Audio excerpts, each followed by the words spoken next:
born in Wenatchee on June 9th, 1938. I'm the middle child. David, Frida, Tony, then Marina, April, Nick, and Joyce is a baby. This one here, I had that black curly hair. My dad came to Soap Lake in the early 30s. His hotel is right down here, the bottom of the... What was happening with your parents when you were born? Where were they at in their...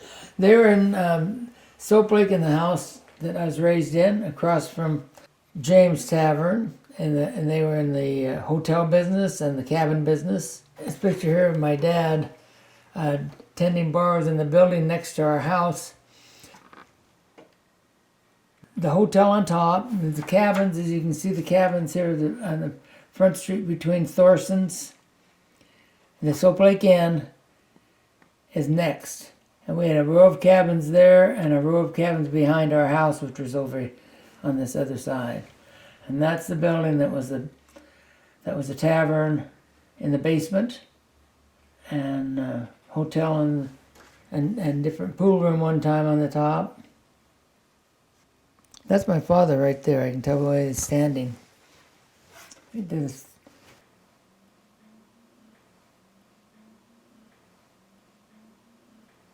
That's just the George's Tavern. Have a bottle of ice cold beer. Phone 234. That was our number. That was one of these phones, you know, the ring phones. Oh Lord, please help me keep my nose out of other people's business. This is my dad's, yeah. George's Tavern. George Anthony Notaras. He came from Hermione, Greece, at the age of 13, on a livestock boat.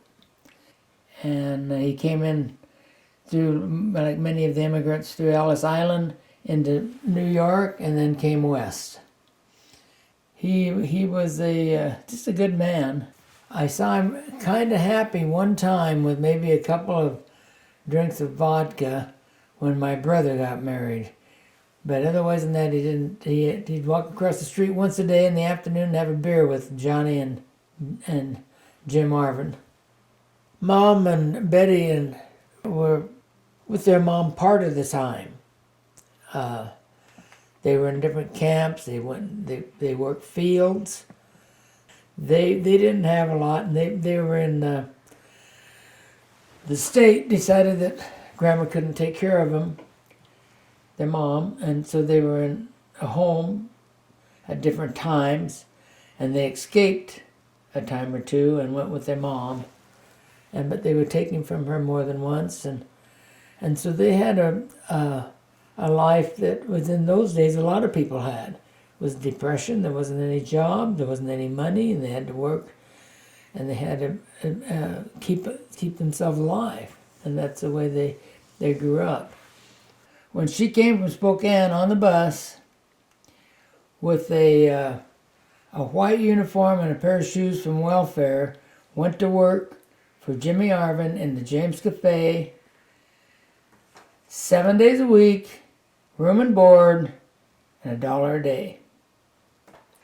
It wasn't very many weeks. Some say it was 3 weeks, and she married my dad across the street. My dad happened to be 40, and she happened to be 20. Oh, that's the mom and dad on our patio in that same house with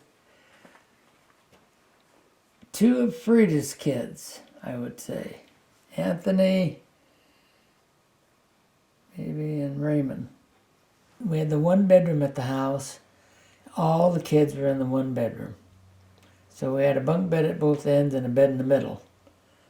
And my mom lived with us too, and so we had a big family. We grew up in a big family. We knew how to make a bottle of pop go equally between 4 people, or else we'd fight.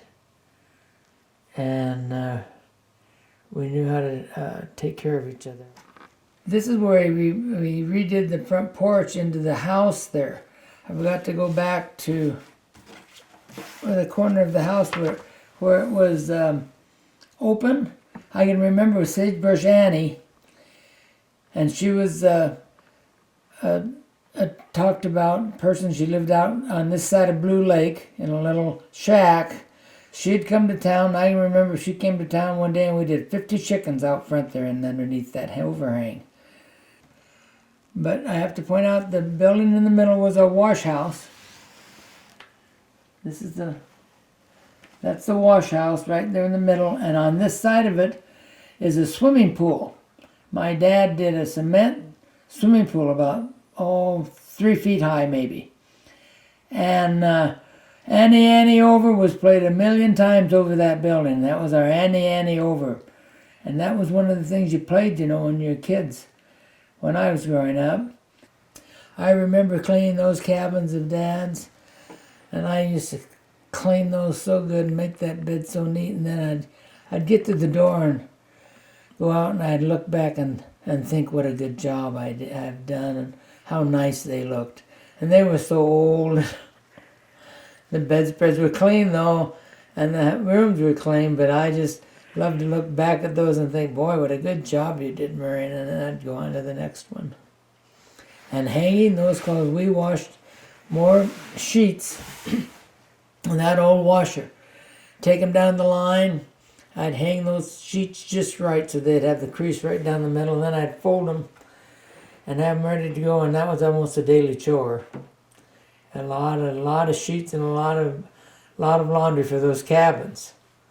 I remember that well. I did a lot of that. Yeah. And I cleaned houses too. I had a couple of good houses to clean. I cleaned the church. The church people would hire me for their month to clean the church. And so then I'd clean the church. For that, Mrs. Graber, Mrs. Jarnigan, the different people. I don't know why I like to make a little side money. I used to work really hard to get a new Easter dress and Easter shoes. And I'd get them too. I always would make enough money to order a set of fireworks. They used to have a package that you'd order in the mail, and they'd have some of all those fireworks in it. I was never without one of those packs for quite a few years. I'd always order one, get my money saved up and order those fireworks. That's the house I live in. That's there now. That's my home where I was raised. When we threw snow off the sidewalk in front of the house, we threw it over the top of the cars, and you felt like when you walked down the street you were in a tunnel because the snow was straight all the way up. And they'd call us in from school in a blizzard, and we'd have blizzards and snow all over. Rough, lots of snow, winters, cold. And the summers were hot. Hotter than they are today. And then the 7th and 8th grade we were in Delancey Houghton. Mr. Logue and Mrs. Logue were the teachers. I was a patrol captain, riding my bike around town, helping people across the street. I remember that more than I remember my classes. When we got out of the 8th grade, we were bused to Ephrata for high school. I was the last class in Soap Lake that was bused. Then they opened the Soap Lake High School. I remember fishing with my dad quite often, and I really remember cleaning the fish because we'd get crappies and bluegills and sunfish, and they were small fish, and my dad would fry those fish whole, so we had to clean them and scale them, and we could be up till midnight sometimes in a wash house cleaning those fish. But if we didn't eat them all at breakfast, we'd have them finish them off at lunch, and then we may have fish again at night. But we liked them, and we'd fry those, and so we liked the crispness of the fish, and so we eat the tail and the fin first. We liked that part, so that's how we were raising that fish, a lot of fish. Another thing we ate a lot of was oatmeal, and that is true. If we didn't eat it for breakfast, we had it fried for lunch. And that's the way it was, because we were feeding a lot of people in those days and not a lot of money. And the other thing Mom did, two other things with food when I was growing up, and what I remember, she'd do cinnamon rolls and homemade bread once a week. And that was always a treat. And there was a lot of kids come through our house that day, every week. And the other thing, I remember the big pot of beans on the stove. That fed a lot of kids. So we didn't have a lot of money, I don't think, at that time, but we never went hungry. We ate and worked. And the other thing that was a major part of our growing up and living, I remember the dandelions. We'd go get dandelions out in the country, and we were raising those dandelion greens. And I like them to this day. I cook those greens, I put olive oil and vinegar on them, and none of the greens you buy in the store is bittersweet as a dandelion green. They're the best. But you want to get them out in the country where there isn't a lot of traffic. My cousins would come from Spokane quite often. My mom's sister had 3 kids, Dominic, Carol, and Patty. And then we were great friends, and we'd go to Spokane and they'd come see us. Mom's sister's husband named Ernie Frusci was a great Italian man. He drove for Peroni Produce. And one of the highlights in our life as we were kids is he'd stop from Peroni Produce in the big truck there, and he'd bring in a case of apples or a case of oranges, something that we didn't have a lot of, and they'd do it often. And we'd enjoy that and look for him to come with that. And then, of course, as a family, they came to visit. So that looks like Dominic in that picture right there with my dad down at the lake. And this has to be Easter Sunday morning with the girls, Mom and Frida going to church, and of course my father. That's a good picture of the What church did they go to? Episcopalian. It was the closest church in the area, close to Greek Orthodox. Tony and I having a bit of watermelon in the backyard, I guess, is right there. And this is the great picture. This is the old days, all right. I didn't know I was that old, but if I look back, that looks pretty old. April has the gun. She has the dress on. If I got it fixed right. Yeah. And then you're in the cowboy hat? I'm in the cowboy hat in both those pictures.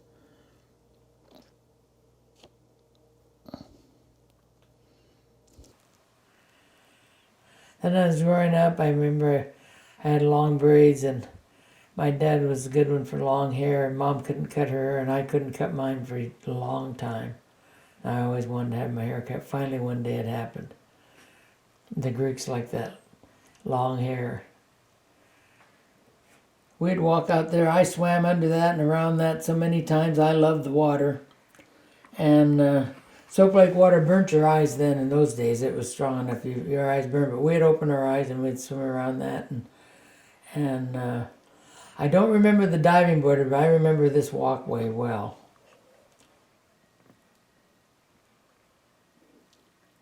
I always thought they should have replaced that. What happened to it then? It just, the water, the soap like water deteriorated the wood, and it went away with time. Well, Soap Lake was a heavy health spot at the time because of the war, the amputees that were in town, and there was one man named Lemon. He was on a board with wheels and would go around town pushing himself around with a couple of wooden handmade blocks. And then there was Thomas. He lived up on the hill, and he was in a little motor cart, not really a golf cart in those days. And then there was a tall man that lived at the New Beach Hotel. I forget his name, but he would go around town on crutches with one leg not helping him much. The town was a bigger town at that time, and our business people were people with Burger's disease. Even our chief of police, Sam Dye, he he came to Soap Lake with Berger's disease. He came there to die in the 40s, and he lived there all his life. He lived there 30 years. And that's what happened with a lot of the people that we knew when we were kids. They were there because of their health. And Soap Lake was a city because of that. Oh, that's my first prom. That's Vern, I forget his last name. That's my first date to prom. 1956, I think. Not positive of the year. That's my dad in our family home talking like Greeks do with their hands. And you gotta be careful because they're flying everywhere. And the other thing about the talk is that Greek is right. Whatever he's talking about, he's right.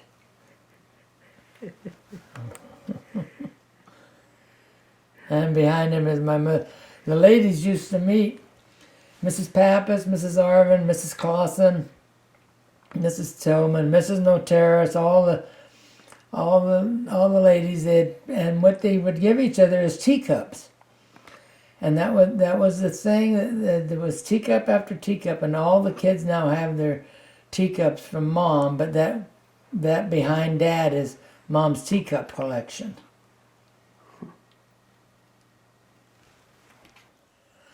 I have to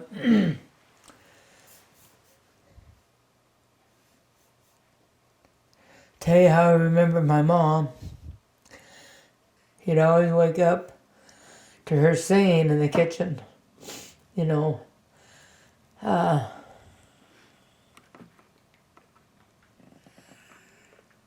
caring. I don't know how to. So you didn't need a lot of things to be happy. She was a happy lady, always doing something. Crocheting, knitting, sewing, singing, and raising her kids. And she loved her home. She knew what it was like not to have a home. Out the back of windows so they wouldn't have to pay the rent. Not because they didn't want to, because they couldn't.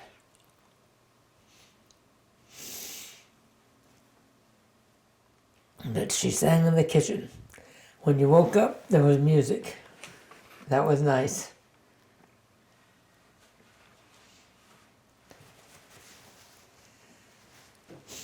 So, I don't know why I got carried away with that, but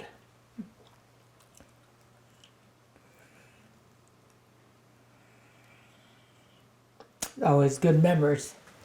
This little light of mine, I'm gonna let it shine. This little light of mine, I'm gonna let it shine. This little light of mine, I'm gonna let it shine, let it shine, let it shine, let it shine.